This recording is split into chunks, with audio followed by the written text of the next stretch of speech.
Good day, everyone. Welcome back to another episode of the Truck Focus podcast. I'm your host, Josh Hannaberry. So I want you to follow me on a journey for a moment. So I need you to do this. Close your eyes. For real. Close your eyes just for a moment. So with your eyes closed, I want you to picture a semi and a trailer. The semi can be whatever you want, or I guess whatever color you want, but I personally prefer blue. And the trailer needs to be loaded with 80,000 pounds or 36,000 kilograms for us in Canada. The type of load, that's kind of up to you. Maybe it's 80,000 pounds of pillows or 80,000 pounds of 1 pound bricks. You decide. So keep your eyes closed, no cheating. I want you to imagine something else. Imagine yourself in a roller coaster at the very front seat. You just finished climbing the initial climb. You're at the point where it feels like it's almost like a standstill before you drop the scariest drop of your life. And as you wait, and then all of a sudden it's the feeling down the roller coaster. Okay, now open your eyes. So let me ask you this. Could you imagine going down that roller coaster ride if you knew that nobody inspected the entire setup right before you got onto that seat? Probably not. So would you probably demand that someone does an inspection of some kind on the roller coaster cart, the track, all the nuts and bolts, basically just to make sure that everything is safe before you hopped on? I would assume so. So instead of a roller coaster ride, how about we think about a semi?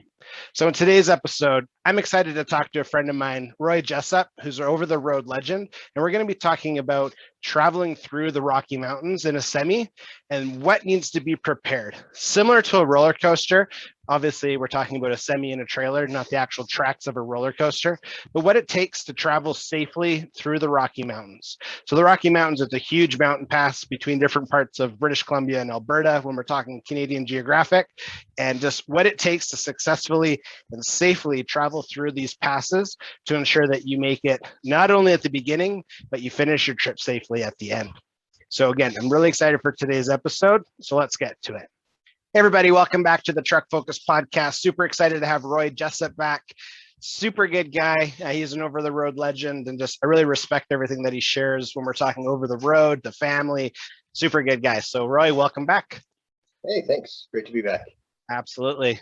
So why don't you kind of give us a quick recap if anyone hasn't heard who Roy is yet? Just who are you? I've been trucking about probably in total close to 15, 17 years. Started with box trucks, worked my way up slowly. I've driven lots of different kind of trucks. Got my class one probably 6, 7 years ago, maybe. I think, yeah. it's every year gets another one, but yeah. So mostly now I'm driving all through the mountains. Company I'm at now, we do reefers. So going to Vancouver and then either Edmonton or back to Calgary. Every once in a while out to the prairies through to Winnipeg, but mostly the mountains. Yeah. That's awesome. How long have you been traveling more so mountainside specifically for now then? I think 4 years. Yeah, this will be my 5th winter. So awesome. Yeah, and I'm glad you mentioned the W word. Yeah. As we, unfortunately, it's right around the corner. And I know a lot of today is exactly that. How do you prepare for and navigate through safely when we're dealing with mountain weather? So kind of to start off that part of the conversation, do you notice in your own experience quite a drastic difference between traveling through the Rockies in the summer versus the winter? Yeah, definitely. Yeah, the changing conditions and just the kind of, I don't know the right word for it, but how fast it can change. Like it can be, clear dry roads and literally turn a corner into a blizzard, and it's mind blowing just how fast things can go from perfect to absolute crap in like a snap of a finger. Yes. Yeah. I always found it interesting when they would say winter chains in October. And you're like, really? And then, yes, exactly as you said, yes. Yeah. Because through this bend and through that valley and up the hill, all of a sudden, yeah, there's a couple inches of snow. So for sure.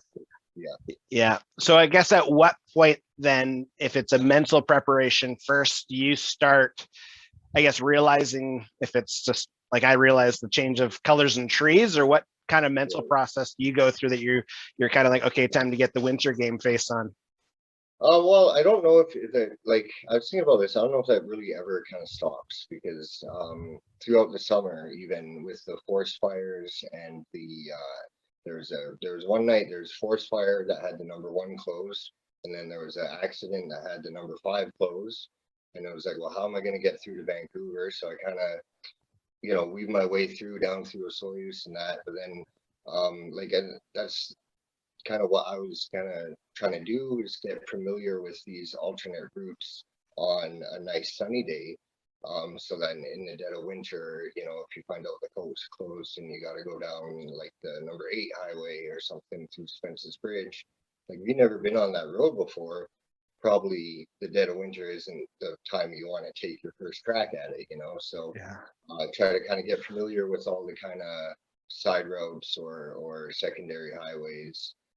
Took the 5A through Merritt up through Kamloops, just so I kind of have an idea, because I don't want my very first time on that road to be in the middle of winter, right? So Very smart. Yeah, no, that's smart. I'm just making a note of that too, because I think when we talk about winter preparation and the fact that you're right, it doesn't stop, and being familiar with roads during the good time. So that way, in the event there's an avalanche or there's a road detour like there is right now near Golden, okay, this is what I'm up against, versus like you said, you don't want to be doing it for the first time and maybe there's a foot of snow on the highway because the plow hasn't gotten there yet. So yeah. So when you're talking with other professional drivers, do you see that's a consistent, I guess, mindset, or do you feel some people are more, they'll wait till they get there before they get prepared kind of thing? well, I think it kind of depends on the guy and maybe the load as well, because I know some guys it's like, well, as soon as it gets bad, I'm just gonna pull over and park and sleep it out. And like if you have a load that isn't needed to be at the destination for a few days, maybe that's an option. But other times, you really feel pressed to get the load there, and that, pulling over and waiting for it to clear up might not be an option.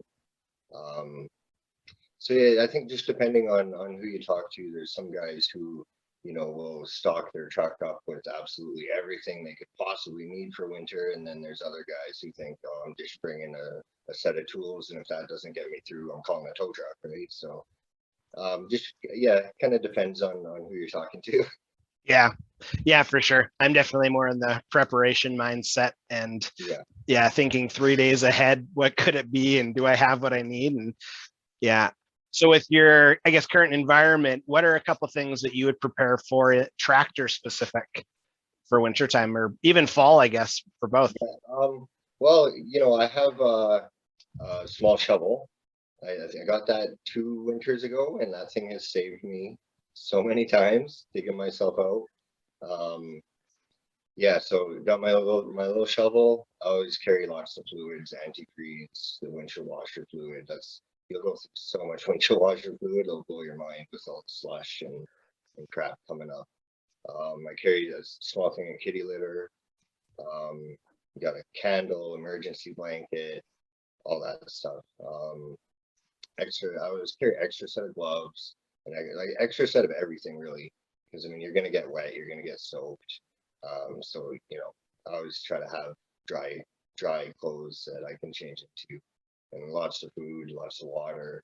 Um, yeah. And then, I mean all the stuff that's in my truck, all year round, all the tools, and I carry zip ties and airline, whatever. But yeah. Yes. Yes. Yeah. The shovel is a great point, Yeah, it was especially actually when you're like what the heck? Like, yeah. Okay. yeah, I was in Golden, and they had the highway closed, so they were all kind of stacking us up. And where the guy wanted me to park, I had to almost jump the snowbank to get into where he wanted me to go. Of course, I got stuck in the snowbank. So one of the locals came out, and he had his little shovel, and he was helping dig me out. And then when I was done, he said, you want the shovel?" Or yeah, sure. And that seriously, I think it saved me many times. Yeah. Yes. Yeah. I don't even know how many times most of my winter driving was more in a controlled site. And same thing though, you're like, that, how am I stuck here? But then yeah, exactly. In even having a tow rope, and I like kitty litter too, especially when you're at a dock and all of a sudden It's just Yeah. enough from the heat of your truck to ice it over. But yeah, Just the incline of the dock would be just enough that you can't get out. Yeah. yes. Yeah, no, that's smart. And again, people listening, take notes, because I have a really high patience level when things are going well, but once things start kind of like, this shouldn't be happening, I notice I get pretty hot. So, and having those things in place really does help, because you're like, okay, yes, it sucks, but at least you can attempt to get yourself out before you give up. So, yeah, that's good advice. So, from a mental perspective, then, are you like, is it the night before? Because I know you operate nights, so I guess it'd be the day before maybe, but before you go to sleep, is that when you're starting to look at the weather, okay, Yeah. it may be a long trip, so bring some extra comfort food? Or is when do you kind of start preparing like mentally for that? Yeah, normally the night before, the day before, I'm set to go out. I'll start packing up and start the mental checklist, make sure I got everything I need, and checking the websites, the Drive BC and all the other road conditions, and trying to see the week's forecast, see what I'm up against. And I mean, things change really quick, so I mean, obviously I'm checking it all the time, but yeah. Yeah, no, that's smart. And hopefully, again, others listening, I just really respect Roy. I really respect the fact that you're really good, Roy, at keeping it like, this is what it is. So how do you prepare for it? And how do you just like, I love the fact that you're a family man, and the fact that you're dedicated as a professional, that it's like, this is what we're up against. So how do we navigate it safely? And that's a very consistent trait that I've noticed, just again, through social, through our conversations. And those listening, you need to really have that type of a mindset, because especially when you go there, like, that's your route. Like, you know what you're up against, and some days it sucks, some days it's perfect. But I really respect that type of preparation, because I think that keeps you consistent when you're kind of in the crappier times, for sure. Yeah, yeah. Well, and it definitely sets you up for success, right? Like, I've had it coming out of Revelstoke there, and there was a avalanche, and then as they were cleaning up an avalanche, they had the mudslide, and it was 3 days. This was 3 years ago, but it was 3 days they had the highway closed, and it was bad. Like, we were all sitting there for 3 days. You had some guys who were running out of food, running out of water, and I mean, like I said, I'm going for a week, but I'll take enough stuff for like 3 weeks, really. Like, I take enough food, enough water to really keep me. So I was passing out waters to the other drivers and trying to make sure everybody was fed and good to go. But like, because you don't know, right? Like, you don't know, you could be shut down for 2 hours, you could be shut down for 2 days. Like, Right. it's you never really know. So you kind of prepare for the worst and hope for the best. Yes. Yeah, that's a good way to look at it, for sure. When you're in those environments, are you preparing fuel wise too then? Like, your fuel locations for your trip Yeah, and that kind of stuff? yeah, definitely. Yeah, because there's long stretches out there without fuel. So yeah, definitely keep an eye on that. Yeah, and know where you're gonna get fuel and have that all planned out.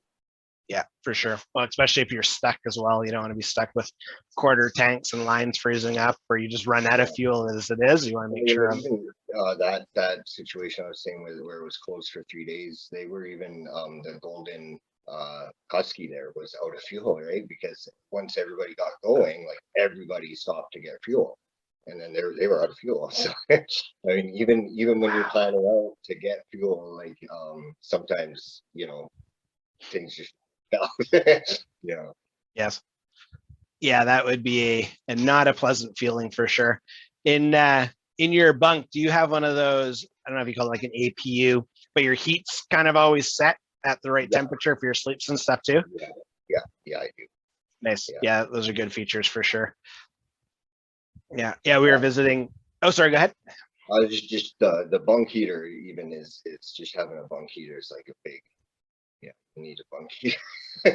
I've had trucks where they've had bunk heaters and maybe they didn't work, and it's like, yeah, that's a big headache. Yes. Yeah. I can't remember the name of it, but I'm really close with International here in Calgary, and we were doing a little tour of their shop on Thursday. And I wish I could remember the name, but he was talking, my buddy Matt, super good guy, but he was talking specifically on this one setup where it can be both. It's battery powered, but then it allows you to keep the truck warm. cool. And then once it hits certain temperatures, it knows to turn the truck on. And yeah, I just thought it was fascinating how far really technology has come since even the last time I drove them, which was about 6 years ago, well, 5 years ago, I guess now, and just being like, really? Like, that's good protection, because you want to be able to sleep through the night after a long day, or for yourself, sleep during the day after a long night, and not having to think, am I going to freeze out here, or is it too hot in the air conditioning, obviously in summer? So yeah, no, that's smart. So again, I really respect your advice, and I really appreciate your mentality.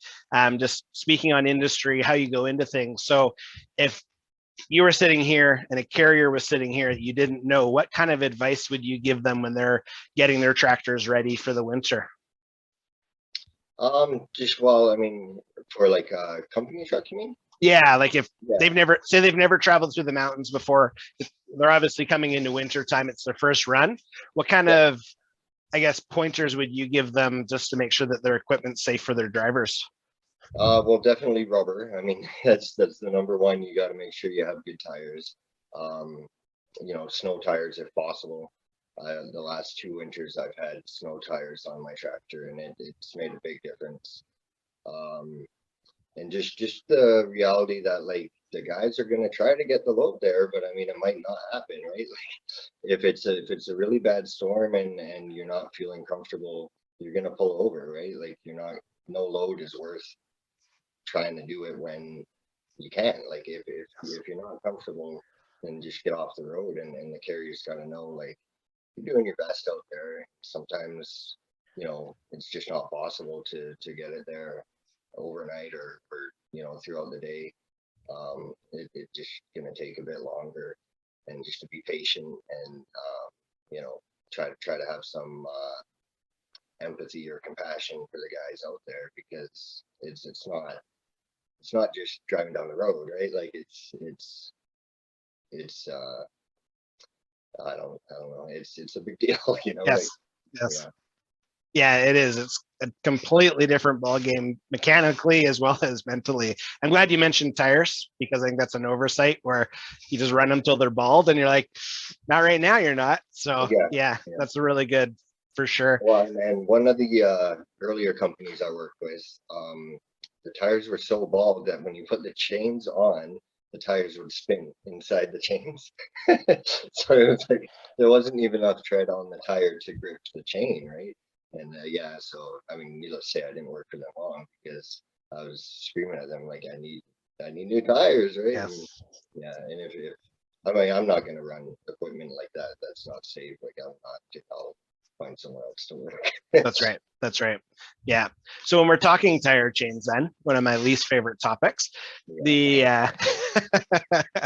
what's your do you have a love relationship or a hate relationship with them, and what advice can you give new drivers that, I know you don't have to walk through the entire process, but is there any breathing techniques that you do? Yeah. What do you do when they don't go, when they're not very pleasant? What's Oh some yeah, advice? yeah. Well, I mean, and it's like because when I first did it, right, like I want to learn how to do it, so I'm putting them on in the yard in Calgary here, and I get them on no problem. And then you know you're out on the road, and you got so much snow, and the ice is jamming them up, and the slush is in the way, and like it's like, well, this should go on so easy, but the freaking snow's in the way. I mean, it's just breathe, like you said, breathe, relax. I try not to get frustrated. I mean, I've got pretty good at it where I can get them on and off pretty quick, but it's so, I mean, your hands get cold and they don't work. You know, you think like, oh, your hands don't even work right, and it can be such a pain. But I definitely like the style that have like the cam lock on them. Definitely prefer those over the other ones. So if you have a choice, like those are the ones I would recommend. I find them a lot easier to put on. And yeah, you just, you know, normally if you're chaining up with 100 other guys. So if you're having problems, ask for help. You know, I've had to ask somebody, hey, can you just hold this? Like, again, you know, I need another hand. Can you just hold this for a sec? And I mean, more than often, they're more than willing to help you out. Maybe give you a tip, you know, pointer. Hey, try it this way next time. And so yeah, you know, don't feel alone as you can feel. Like, I mean, I know I've been out there. I feel like you're all alone out there, but I mean, you're not really. And if you do ask for help, a lot of times guides will help. That's really good advice. And I think that, again, it speaks to you and your confidence as being able to ask for help when, as we know, there's some people that just think they have to stay isolated. No, I got this. When really, if you let me help, it will take you 5 seconds versus 2 hours kind of thing. Yeah, for sure. That's good advice. And that's a good point with the cam lock on the chain too, because I think lots of times when if you're buying them for the first time, or you're even buying a replacement set, maybe you're not paying attention. You're just thinking, okay, they're steel chains, whatever, until you need to use them and practice. Yes, that was the first thing I learned too, is practice before you need them, because if it's, the slush, the mud, the freezing cold and your fingertips hurt, like it all sucks. But if you know what you're doing, then you can at least breathe through it. So but that's really good advice. The something, again, I really respect what you bring to the table is your forward thinking. You're really mindful of that. And I've told you that before. So I like asking the question, I'm gonna ask it again, but as you continue to operate over the road, if it's from the photography standpoint, if it's from helping other drivers standpoint, do you think in those moments about this is the impact that I'm having on someone, or do you just kind of think this is just what I'm going to do? And that question's kind of tied into the legacy part, because again, I really believe that you're a really great example, Roy, of just like how it can be done, and how I really respect that you're a family man, that you have hobbies outside of work. You're not just like a grumpy quote unquote truck driver, like social media sometimes likes to blast that people can be. So I like knowing that side of you, because again, I think it helps other drivers. But when you're navigating through challenges, you're helping people, do you do it just because you care, or are you thinking like people are going to remember me for it, or what's kind of your thought process in those moments? Well, for the longest time, I just kind of do it just because that's who I am. Like, if I see someone who needs help, I'm gonna stop and help, and I wouldn't really think too much about it. And then can't remember where I saw it. It might have been on Facebook, might have been on Instagram or something like that. But there's a quote with like a picture of the truck, and it was like something along the lines of like, "We're the guardians of the highway." And I don't know, that just really stuck with me. Like, so I kind of just like took that to heart as being like, we're the guardians of the highway, like, and we really are. So with that in mind, I just kind of like, try to um do my job in that sense, right? And try to bring that with me. And for the legacy part, like I definitely, I try to do everything as safe as possible and as proficient and efficient as possible. Um, so as long as, and trying to pass that on to some other guys that maybe they can do something a bit different, or and that's kind of a touchy thing, because nobody wants to be told, hey, you could do that better. Like, nobody wants to hear that, right? But a lot of times you're just trying to help. So a lot, just how you approach it, or maybe how you address them with it, is gonna really determine how they're gonna take that information in. So if I stop to help someone on the side of the road or something, and have a bit of advice for them, try to approach it in a way that, like, you're not criticizing them, and you're not like coming down on them, or like, oh, you idiot, why did you do it this way? So it's a lot of it is just kind of how you approach it. It's huge. I like that. The guardians of the highway. That's huge. That really stuck with me. Like, and then just like kind of just the whole, all that would encompass, right? Like everything you think, like, yes, the guardian, like, just, I don't know, it really stuck with me, just the guardians of the highway. Yes. No, that really speaks, I'd say, to your character too. And I can see that for sure. I'm going to look that up, because I really like that. And I think, you're a great, I'd say, example of, like, not to put you on a pedestal or nothing like that, but you are a great example of exactly that, where it's like, I'm here and I'm going to help, and I'm going to do it safely, and you're willing to teach, and you teach with empathy, which is huge, because then people, when someone's told out of the blue, you need to do it this way, it's easy for them to it hurts their ego and they're on edge and all that. But when you do it with empathy and care, it's well received, and you're bettering the industry. So good job. Your advice is probably going to be listened to or interpreted better if you come across it that way as well. So yes, get across, hopefully. Yeah, no, you're absolutely right. And I really respect that about you too. And I try and lead that way too, where it's not about me. I'm trying to help you. And yeah, kind of, I guess, understanding what they're going through before you just kind of ram knowledge down their throat is really important.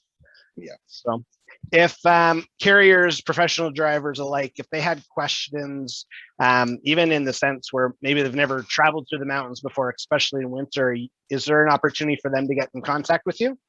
Yeah, for sure. Either email or through you, Facebook, whatever. Yeah, I'm open to anything. Yeah. Okay, awesome. Yeah, I'll make sure to include just your contacts in the show notes. Yeah. But yeah, as well as absolutely, if anyone wants to reach out to myself, I'll gladly put you in contact with Roy for sure. So but yeah, again, just I really respect where you come from. I really respect your viewpoint on the industry and just you as a person, Roy. Honestly, it's nice having another conversation, and this is number 3, which is super cool because yeah, it helps align with my goals too, where I'm like, I like building the relationship and sharing your expertise. So I just really appreciate you hopping on today. This was awesome. Right on. Yeah, it's always fun. I love talking to you. It's just great times. Yeah. Awesome. Okay, well, we'll definitely have you back again. And yeah, I just really appreciate your time today. And again, I know your family's probably being like, come on, we got to go. Let's go. But again, I appreciate it very much. This was awesome. Yes, thank you very much. Awesome. Okay, talk to you soon. See everyone. Bye. Honestly, Roy, that was awesome. And just really appreciate the journey that you took us on, all of the insights, all of the expertise that you continue to share. Honestly, it just means the world. Thank you so much for your time today. For those listening and you're like, man, there's a lot to it to travel between Alberta and British Columbia through the Rockies. You're right, there is. And it takes professionals like Roy doing it safely each and every day to ensure that product gets moved, that our roads are safe, and ultimately that he's safe so we can continue to provide for his family. Similar to other professional drivers operating through there, honestly, there's thousands a day. So again, Roy, thank you so much. If this is the first time that you're listening to the podcast or you're a dedicated listener, I just wanted to say thank you. Really appreciate all the support. And as I really like to say, the greater the following, the greater the impact. And it's because of people like yourself, dedicated, listening to our content, that we're creating that impact. So thank you so much.